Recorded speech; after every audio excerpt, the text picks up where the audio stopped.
Have you ever wondered why the sky looks blue? Let us find out.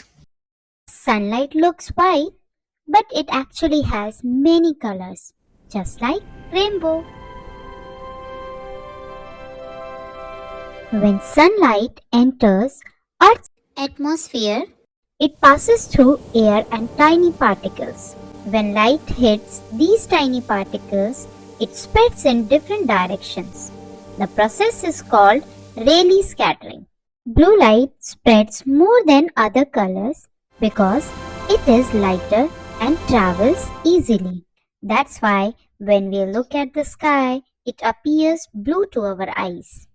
But during sunrise and sunset, the sky looks red or orange because light gets scattered away. So, next time you look at the sky, remember it's science. Follow for more amazing videos. Like, share and subscribe our channel Little Lantern World. Thank you.